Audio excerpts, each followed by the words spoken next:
నిరీక్షణ prayer house మరియు centre సంఘముల తరపున మీ అందరికీ పునరుద్ధాన దినపు శుభాభివందనములు. ఈ దినపు దేవుని మాట ఎఫెసీయులకు రాసిన పత్రిక 2:8. మీరు విశ్వాసము ద్వారా కృపచేతనే రక్షించబడి ఉన్నారు. పాప విముక్తి, రక్షణ అనేవి ఏ యోగ్యత లేని వారికి దేవుడు ఉచితంగా ఇచ్చేవే. దీనికి లోకరీత్యా చేసే మంచి పనులతో సంబంధం లేదు. విశ్వాసము, దాని మూలంగా కలిగిన పాప విముక్తి, రక్షణ కూడా దేవుడు ఉచితంగా ఇచ్చినవే.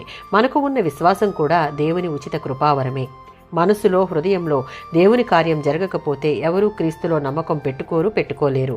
యోహాను సువార్త 1:12-13 దేవుని యందలి విశ్వాసము ద్వారా రక్షించబడుట అనగా పాపముల నుండి విముక్తి పొంది తిరిగి ఆయనలో నూతనంగా జన్మించడమే. ఎంతమంది అయితే ఆయనను తమ సొంత రక్షకునిగా అంగీకరిస్తారో వారిని ఆయన పిల్లలుగా చేసుకుంటాడు. యోహాను సువార్త 3:16 తమ పాపాల్లో దారి తప్పిపోయి నశించిపోతూ ఉన్న మనుషుల పట్ల దేవుని జాలి, కనికరం ఉన్నాయి.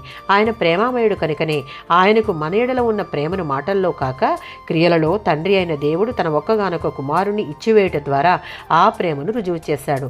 దాని వెనుక ఉన్న ఏకైక ఉద్దేశం సమస్త మానవాళిని పాపం వలన వచ్చే శిక్షను తప్పించి రక్షించి నిత్య జీవమునకు వారసులను చేయడం. యోహాను సువార్త 3:36 క్రీస్తు యందు విశ్వాసం ఉంచిన వారికి నిత్య జీవాన్ని ఇవ్వాలని దేవుడు ఆదేశించాడు. దాన్ని ఇవ్వగలిగిన వాడు ఆయన ఒక్కడే. దానిని పొందవలసిన మార్గం కూడా క్రీస్తే. నిత్య జీవం అనేది రక్షణ పొందిన విశ్వాసి యొక్క నిరీక్షణకు ఆధారం. సమస్త మానవాళిని ప్రేమించి తన స్వరక్తమిచ్చి ఆయన కృపచేత ఉచితంగా ఇచ్చిన ఈ రక్షణను నిర్లక్ష్యం చేసే విశ్వాసము లేని విశ్వాసిగా, క్రీస్తు లేని క్రైస్తవులుగా జీవిస్తే నిత్య నరకంలోనికి ఉచితంగా వెళ్ళిపోతాం. అలా కాక స్థిరమైన విశ్వాసం కలిగి క్రీస్తును కలిగిన క్రైస్తవునిగా దేవుడిచ్చినటువంటి రక్షణను కడవరకు దేవునికి నమ్మకంగా కాపాడుకుంటే నిత్య జీవమునకు వారసులుగా ఉండే హక్కును పొందుతాం. ఆమేన్.